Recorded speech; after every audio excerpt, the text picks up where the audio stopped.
요한복음 14장 16절에서 17절 말씀 두 절을 함께 읽겠습니다. 시작. 내가 아버지께 구하겠으니 그가 또 다른 보혜사를 너희에게 주소서. 영원토록 너희와 함께 있게 하리니 그는 진리의 영이라. 세상은 능히 그를 받지 못하나니 이는 그를 보지도 못하고 알지 못함이라. 그러나 너희는 그를 아나니 그는 너희와 함께 거하시니요 또 너희의 속에 계시니라. 아멘. 할렐루야. 아멘. 오늘 말씀의 주제는 성령이 하시는 일 가지고 함께 은혜를 나누도록 하겠습니다. 제가 한 유튜브에서 스님이 강의를 하는 걸 들었습니다. 한 여성분이 50대인데 교회를 다니시는 분이에요. 왜 교회를 다니냐고 했더니 다른 종교를 불교도 가고 갔더니 뭐 하지 말라는 게 많아가지고 힘들어서 못 오겠대요. 근데 교회 가니까 무조건 믿음은 구원받는다고 해가지고 세상이 편털해. 그래가지고 교회를 다닌다고 그렇게 얘기를 하더라고요. 그래서 그 스님이 아주 유명한 스님이에요. 뭐라고 말하냐면은 맞다. 사람은 이중적이다. 자기가 필요하면 받아들이고 필요하지 않으면은 안 받아들인다는 거예요. 그건 맞다는 얘기. 그러면서 성경 구절을 가지고 쭉 설명하더라고요. 우리보다 성경을 더 잘 알아요, 스님이. 마태복음 25장 몇 절에 이런 말씀이 있는데 이것은 무슨 자 어린애한테 자르는 게 선하는 게 그게 천국 가는 길 얘기를 하더라고요. 그런데 종교에서는 무엇을 얘기하냐면은 그 원죄라는 것을 얘기하네요. 사람이 병이 들었잖아요. 여러분들이 요새 많이 유행하는 암이 있잖아요. 암은 유전적 형질이 많습니다. 마음이라든가 육신 이런 것들이 모든 것들이 유전적 형질이 많아요. 그러니까 근본을 고치지 않으면은 쉽게 말하면 임시방편이에요. 종교는 바로 그 임시방편한 거. 임시 내가 편해. 좀 마음 편한 것 같고 병도 낫는 것 같고 그런 것 같아요. 그렇지만 그 원죄를 해결받지 않으면은 인간은 안 되는 거예요. 그 원죄를 해결하기 위해서 이 땅에 하나님의 예수 형상을 오셔가지고 십자가에서 그 문제를 해결해 주셨단 말이에요. 아멘. 뭐라고 하셨어요? 십자가에서 고난받으시고 다 이루어졌다고 그랬어요. 여러분들 야구를 보면은 9회에 예를 들어 8대5로 지고 있어. 그럼 누가 나와야 돼요? 구원투수가 나와야 돼요. 구원투가 나와. 그런데 그 구원투가 나와가지고 열심히 던졌어. 그래가지고 점수를 더 잊지 않았어요. 그럼 이기려면 어떻게 돼요? 9회 말에 역전을 시켜야 돼. 이제 나머지는 이제 공격 선수들이 역전을 시켜야 돼. 거기까지는 막아줬어. 그러면은 그 나머지 선수들이 역전을 시키면은 그 경기를 이기게 되는 거예요. 자, 제가 왜 이러는 말씀을 드리냐면은 그 공부 잘하는 학생은 모든 학생하고 차이가 있어요. 공부 잘하는 학생은 참고서를 한 권만 삽니다. 공부 못하는 학생은 이게 좋다고 이것도 사고 저것도 사고 참고서만 쭉 싸놔. 그리고 조금 보다가 또 줄은 너무 또 잘 쳐. 빨간색으로 치고 까만색으로 치고 막 치더라. 근데 15페이지를 넘어가면은 뒤에는 100점. 책 한 권을 제대로 못 봐요. 마찬가지예요. 교회 다니면서 열심히 성경은 읽는데 이 책에 성경이 주제가 뭔지를 교회 다니면서 몰라요. 자, 성경의 주제는 뭐예요? 예수 그리스도예요. 창세기 3장 15절 그렇게 하나님이 일을 정해놓고 예정을 해놓고 드디어 이 땅에 오신 게 예수 그리스도고 예수 그리스도를 믿음으로 말미암아 우리는 구원받았다고 그러죠. 예, 구원 시작에 그건 쉽게 하면은 우리가 대학을 들어가면은 입학식을 한 거 똑같아요. 그러면 구원받은 대학 학생이 뭐 어떻게 해야 돼요?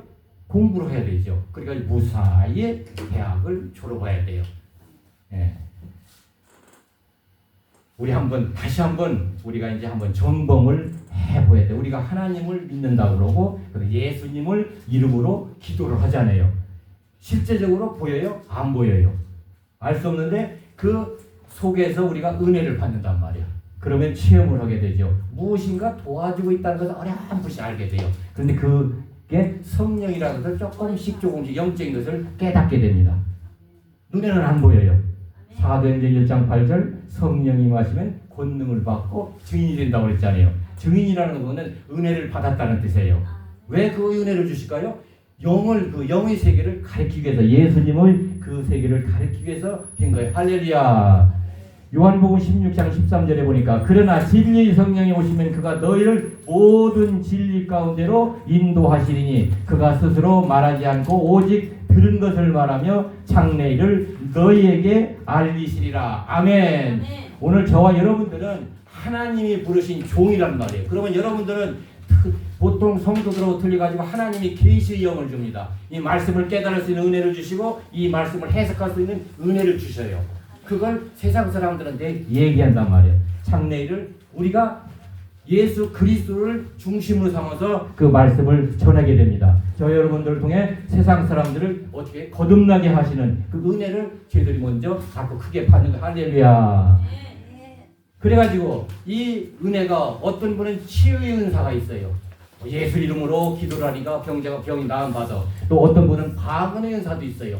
세상이 알지 못하는 방언을 한단 말이에요. 그리고 어떤 분은 또 예언의 은사도 받는 분들이 있어요. 그건 다 뭐냐면은 일종의 이런 것들은 예수 그리스도를 믿게 하는 도구일 뿐이에요. 고린도서서 12장 3절 보니까 성령으로 아니하고는 누구든지 예수를 주라 할 수 없느니라. 아멘. 성령은 성령 하나님이죠. 하나님, 예수님, 성령님이 삼위일체잖아요. 그 다음에 이 성령은 우리를 어떻게 만들어요? 새롭게 만들어요. 새롭게 만들어요. 구원사역이 바로 그거거든요. 요한복음 3장 5절의 말씀 보니까 사람이 물과 성령으로 거듭나지 아니하면은 하나님의 나라에 들어갈 수 없느니라. 아멘. 그리고 이제 그게 성장을 하면 열매 과실을 맺게 됩니다. 예? 갈라디아서 5장 22절에서 23절 보니까 사랑과 희락과 화평과 오래 참음과 자비와 양선과 충성과 온유와 절제의 9개의 성령에 의해서 일어나는 열매를 맺게 돼. 이게 정상적인 신앙생활을 하는 거예요. 외적인 기적보다 내적 변화를 준단 말이에요. 성령께서는 예수 그리스도의 은혜, 죄의 구속에서 우리를 벗어나게 해줘야 돼요. 왜 우리가 평안을 못 얻어요? 죄가 있기 때문에 평안을 못. 죄 지은 사람 중 발 뻗고 자는 사람 없습니다. 우리는 알게 모르게 자범죄를 지고 살고 있어요. 여기서 벗어나야 돼요. 저와 여러분들이. 결국은 어떻게 되냐면 벗어나면 한 걸음 한 걸음 예수님을 닮아가요. 지난주 말씀의 제목이 뭐예요? 예수님의 모습으로 찾아가라고 그랬죠. 그래야 여러분들이 전도가 되고 여러분들의 인생에 예수 그리스도를 바르게 전할 때 돼요. 제가 그리고 또 하나님의 사랑받는 사람이 돼야 돼요. 하나님한테. 제가 어제 설교를 하면서 저는 저 설교를 하고서 그 설교에 대해서 내가 이걸 어떻게 한번 실천해 볼까 저는 바로 돌아가서 그 일주일을 저는 그 생각을 합니다. 월요일 아침에 일어나서 아침에 일찍 일어나가지고 하나님 저는 너무 연약해요. 제가 할 수 있는 것은 없습니다. 오늘도 하나님 저에게 세상 속에서 세상을 사는 지혜를 주시고 무엇보다도 영적인 깨우침과 하나님을 더욱더 신뢰하는 마음을 주십사. 그러고서 이제 말씀을 묵상하고 찬송을 하면서 하루를 시작해요. 그런데요, 월요일 첫날부터 하나님의 은혜가 있는 전차를 탔는데 여기 전철 탔는데 우리는 나이가 많으니까 어디 앉아요? 경로석에 앉아요. 근데 경로석에 사람들이 쫙 앉아 있어. 제가 이렇게 생겼어도 모자 쓰고 청바지 입으면은요 40대로 보인대요. 유선석 앞에 앉아 있는 거예요. 그런데 어떤 할아버지가 나이가 80은 넘어가요. 머리도 하얗고 그리고 이도 더 누능하고 할아버지가 잠깐 보더니 내 손을 꼭 잡더니 여기 앉으시래. 네. 웃어야 될지 울어야 될지 나는 다음 정거장에 내리니까 여기 앉으세요 그러는 거예요. 그래가지고 그런 줄 알고 나는 믿었죠. 그래서 거기를 앉았는데 그 할아버지가 안 내려. 새 정거장을 갔는데도 안 내리는 거예요. 이러니까 그냥 양심이라는 게 있지. 가다 보니까 또 어떤 진짜 나이 먹으면서 저보다 조금 많으신 것 같더라고. 그래서 딱딱 자리를 양보했지. 막 손가락 찌르는 것 같아. 젊은 사람이 앉았다고. 사람의 눈에 우리는 알지 못하지만 그 영적인 흐름이 있단 말이에요. 그래서 하나님 말씀을 듣고 사니까 세상 속에서도 나를 알아보는 사람이니까 나를 알아본다는 것은 누구를 알아보는 거예요? 내 안에 있는 성령님을 하나님을 알아보시는 거거든요. 그래서 좀 기쁘게 그리고 모든 삶 속에 현장 속에 가면은 내가 교회 다닌다는 소리 안 합니다. 그런데 거짓말 아니고 몇 분을 만났는데 어디 교회 다니세요? 물어봐. 교회 안 다닌 사람이 물어봐. 또 그것도 교회 다닌 사람이 물어보는 게 아니고 교회 안 다닌 사람이 어디 교회 다니? 내가 교회 다닌다고 소리 얘기도 안 했어요. 어디 교회 다니세요? 나 저기 남국에 그 산꼭대기 있는데 한참 올라가는 거기 다니까 아 그러세요? 어쩐지 교회 다니시는 것 같더래.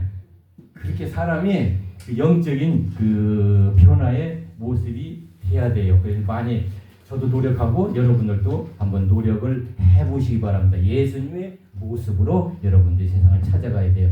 그 하나님이 사랑하는 사람은 그 교회를 열심히 가서 예배드리고 그 다음에 헌금도 잘하고 봉사도 잘하고 은사도 하고 방언도 하고 예하고 물론 하나님이 사랑합니다. 사랑하기 때문에 하나님이 쓰시는 거예요. 근데 하나님이 더 사랑한 사람은 좀 부족한 사람, 모든 것을 잃어가지고 천부여 의지 없어서 한 사람을 하나님은 더 사랑해요. 여러분들 부모가 자식 살 누구 더 사랑해요?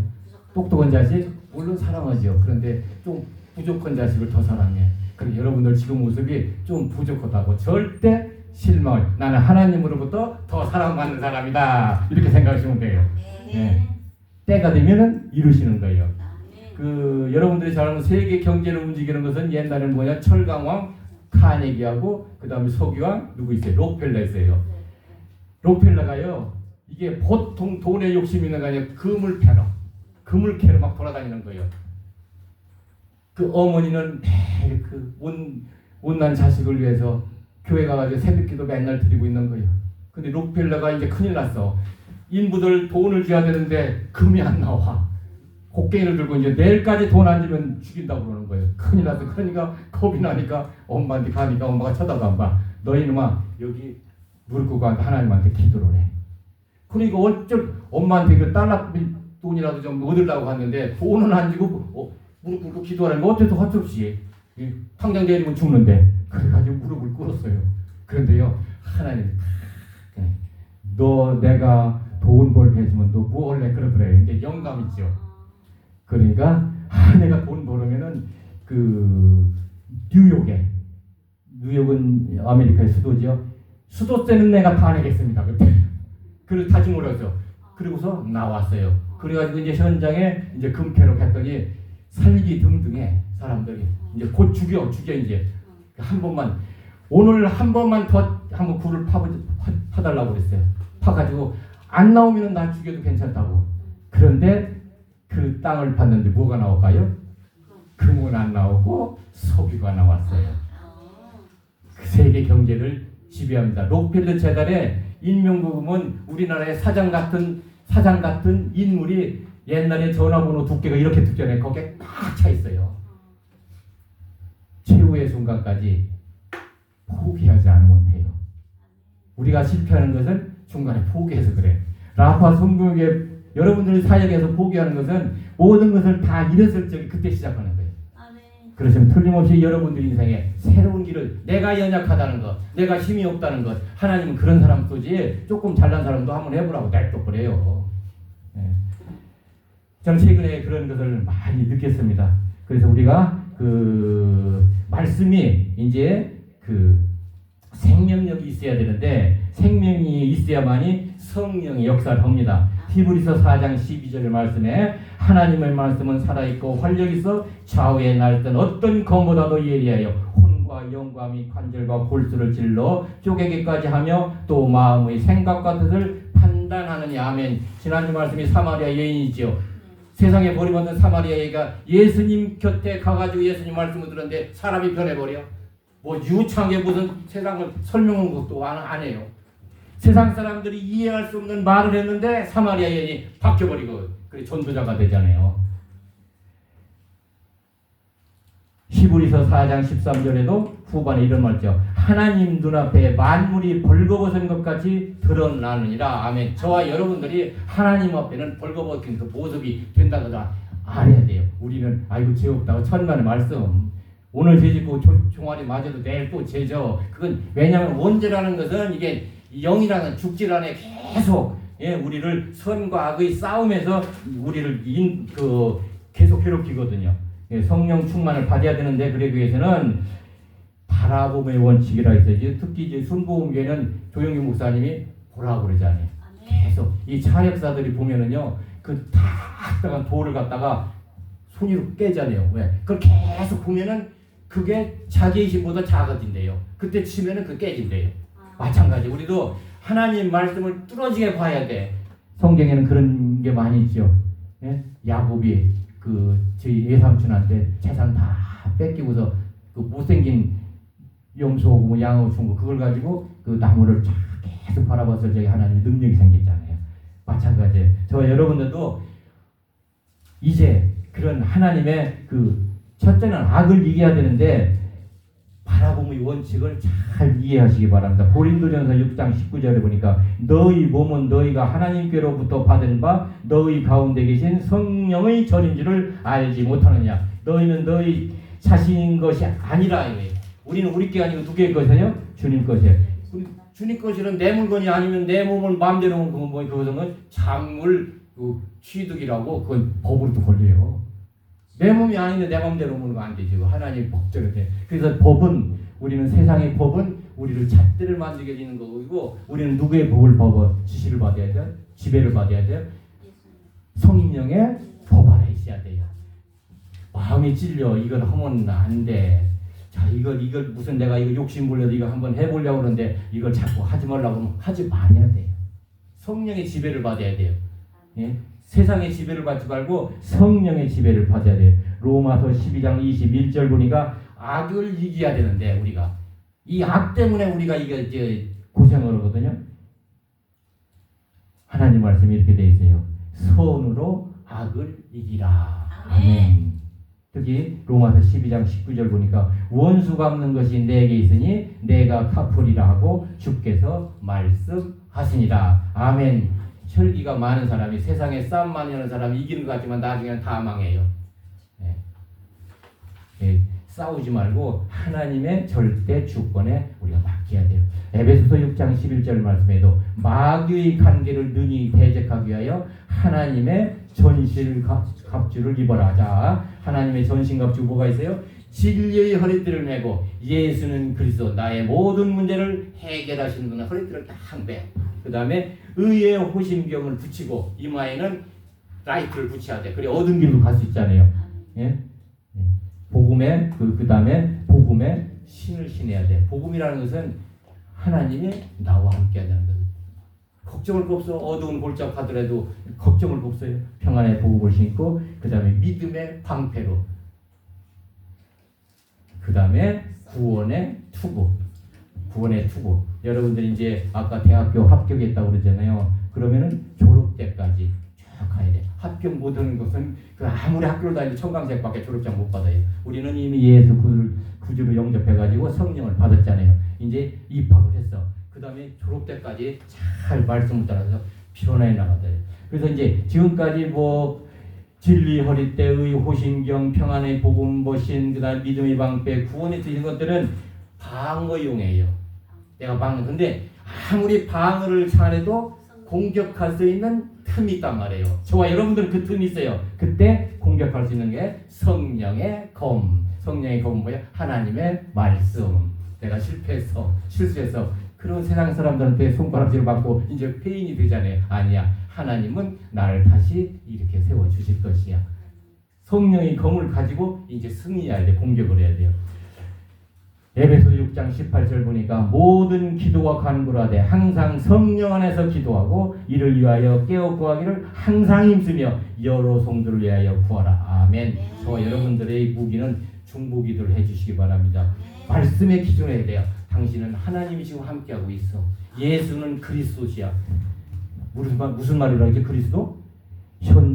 당신이 현재 모든 이미 십자가에서 다 이루셨어. 근데 지금 살아가야 되잖아요. 지금 살아가기 위해서는 어둠의 악과 싸우잖아요. 그것도 예수님께서 성령으로 대신 싸우죠. 그리고 우리가 육신 벗는 날 우리의 영혼이 하나님이 알아서 성령께서 데려가신다는 과거와 현재와 미래 문제가 다 해결됐다는 거예요. 그래서 그리스도라는 말이 우리말로 해석은 무슨 뜻이라고요? 나의 모든 문제를 해결하신 분 예수님이에요. 아닌 것 같아. 오늘 사는데 이렇게 어떤 때는 보면은 참 먹고 싶은 거 있는데 그것도 못 먹어가지고 이렇게 되는데 아니에요. 먹고 싶은 거 못 먹으면 이렇게 생각하면 돼요. 아, 내가 건강을 위해서 하나님이 이 시간 금식하게 만드는구나. 예? 다리가 아파. 아, 내가 이제 앞으로 90세, 100세, 120세까지 살았는데 조금 젊었을 적에 건강 주의하라고 다리가 아프게 하는구나. 여러분들이 생각이 긍정적인 마인드로 바뀌어야 돼요. 그러면은 여러분들이 건강하시고 그리고 모든 일이 잘 됩니다. 베드로전서 5장 8절에 보니까 근신하라 깨어라 너희 대적마귀가 오는 사자같이 두루다니며 삼킬 자를 찾나니 아멘. 이 마귀는요 세상 사람들은 관심도 없어요. 저와 여러분들에게 관심이 있다니까 어떻게든지 이거 무너뜨리려고 그래. 어떻게든지 이거 그냥 넘어뜨리려고 그러는 거거든요. 그래서 예수가 그리스도인 것을 꼭 가슴에 새기시고 특히 목회자들이 제일 공격을 많이 받아. 요새 큰 교회들 목사님들 봐요. 하루아침에 그냥 세상 말로 쪽박 차잖아요. 왜? 우는 사자한테 그냥 쫓아와요. 예. 요한 1서 4장 4절의 말씀에도 자녀들아 너희는 하나님께 속하였고 또 그들을 이기었나니 이는 너희 안에 계시니가 세상에 있는 자보다 크심이니라. 아멘. 예수 그리스도가 세상에서 가장 큰 주라는 말이 무슨 말이라고 그랬죠? 절대 통치자 그런 얘기요. 옛날 로마의 황제가 주라는 말을 붙였어요. 그러니까 세상 통치자가 가장 위대한 통치자가 우리와 함께 하시니 겁날 거 없죠. 십자가에서 예수님께서 모든 인류를 위해서 이제 구원을 하셨어요. 죄값으로. 그러면은 마태복음 27장 52절 53절 보니까 예수님이 이제 무덤에 살아났죠. 무슨 말씀이냐면은 예수의 부활 속에 그들이 무덤에서 나와서 거룩한 성에 들어가 많은 사람에게 보이니라. 아멘. 다른 무덤 속에 있는 사람들이 나와가지고 세상 속에 돌아다닌다고 했어. 그랬을까요? 성경에는 다른 사람들은 표현은 그렇지만 사람들이 살아났다고. 왜? 부활했다는 것은 우리가 죽었던 생명이 새로운 생명으로 변했단 말이에요. 우리 세상 사람들이 저 사람 옛날 뭐 이상한 사람이었는데 정신 나간 사람이고 술주정뱅이었는데 저 사람 변했네. 세상 사람들이 알아보더라 그래요. 예수의 능력이 나타났단 말이에요. 그 부활의 모습으로 저와 여러분들 지금 이 자리에 예배 드리는 것 예전에는 상상도 못했어요. 놀러가기 바빴지. 네. 저와 여러분들이 지금 거룩한 성전에서 부활하는 모습으로 예배 드리고 있는 거거든요. 이렇게 세상을 저와 여러분들도 똑같이 변해야 돼요. 자, 피의 언약이라고 그러죠. 예수님은 이제 구원을 했어요. 그러면은 구원한 우리가 이제 온전하게 또 하나님이 하시는 일이 바로 성령께서 하시는 거래요. 성화된 삶으로 바꿔줘요. 변화시켜줘요. 우리가 뭐 성화되려고 오늘 마음을 가져야 되겠죠. 마음이 있는 곳에 하나님의 은혜가 있는 거니까 그래서 자꾸 바뀌셔야 돼요. 그게 바로 우리가 이제 구원 투수가 구원을 했는데 이제 승리를 하기 위한 그 길이에요. 잘못된 신앙이 되기 때문에 옛날에 그 영화 보니까 깽 영화 있어. 미국에 깽 영화 있는데 깽이 은행을 털고서 탁 거기서 십자가 탁탁 그리고 또 11쪽으로 탁 놓고 와. 그게 옳은 거예요? 아니죠. 세상 사람들이 교회가 그렇게 하니까 교회가 아니고 교회가 다 문 닫아. 은혜를 받았단 말이야. 어떤 사람은 돈도 많이 벌고 병도 치유받고 뭐 이게 이 좋은 직장에 들어갔는데 그게 아니라는 거예요. 예수님의 뜻은 그게 아니라는 거예요. 그것은 하나의 너무 그냥 안 믿으니까 그냥 아마 믿어보라고 주는 거지. 우리는 가장 좋은 은혜는 죄악에서 우리를 멀게 만드는 거예요. 아멘. 죄를 지켜. 죄 때문에 이게 사람이 망하는 거거든요. 다 감옥 가고 그러잖아요. 안 짓게 자꾸 성화된 삶으로 인도하는 말씀을 통해서 성령에 의해서. 그래서 교회가 지금 무너지고 있잖아요. 그래서 앞으로는 이제 교회 다 무너져요. 유럽은 없잖아요. 유럽의 그 큰 교회들이 지금 뭐예요? 전부 술집인데요. 카페하고 한국도 그렇게 될 거예요. 가정교회가 요새는 이 정보 시대라 여러분들이 뭐 알고 싶은 거 보면 너무너무 잘 가르쳐줘요. 문제는 내가 그 믿음 속에서 그걸 인정을 하고 하나님을 선양하니까 가정교회가 앞으로는 세상이 바뀝니다. 교회가 자꾸 없어져요. 지식으로 그 다음에 자신의 믿음으로 이게 또 가능하기 때문에 돼요. 예수님이 이제 한 사람 찾아다니면은 완전 육신의 몸이 있다면 얼마나 힘들까요? 왜 우리 집은 저 할머니 집은 먼저 가 우리 집은 나중에 했어요. 그냥 따지는 사람도 할머니도 많을 거고 그러니까 아예 육신 없이 오히려 성령으로 여기도 갔다 저기도 갔다 금방금방 가잖아요. 성령으로 역사하신다는 거예요. 영으로 언제든지 어느 때든지 예수님은 우리와 함께 했어요. 제가 지난번에 얘기했죠. 까미의 시시포스 신화 얘기했잖아요. 지금 교회 다니는 분들이 요게 딱 걸렸어. 열심히 바위로 굴려올려. 근데 결승 지점에 간 것 같으니 또 쪼로로로 굴러내려오는 거예요. 왜? 죄의 대가예요. 죄를 짓기 때문에 죄에서 빨리빨리 멀어지기 바랍니다. 성령이 하시는 일은 믿음도 봉사도 사랑도 도우시지만 가장 큰 일은 우리를 성화된 삶으로 한 걸음한 것. 그래 성화된 삶이 돼야 하나님 앞에 자신에게 믿음을 고백할 수 있죠. 죄를 짓고는 부모 앞에도 제대로 못 가는데 하나님 앞에 어떻게 제대로 가요? 네? 그래서 우리가 이제 그 일을 해야 돼요. 그 일을 라파 순봉에 해야 돼요. 그래가지고 우리가 재림의 그 성취가 이루어져야 돼요. 평안이 없다는 것은 죄로 인해 벌을 받고 있다는 증거입니다. 회개의 마음과 연약한 마음을 고백해가지고 조금씩 성화돼 나가야 돼요. 하나님의 사랑을 더 받아야 된다는 얘기죠. 모든 것이 무너진 그때 십자가 밑에 무릎 꿇는 그 모습이 하나님이 최고로 사랑하시는 기적의 순간이래요. 하나님이 무한한 사랑을 모두 받으시기를 예수님의 이름으로 축원합니다. 찬송 250장 하겠습니다.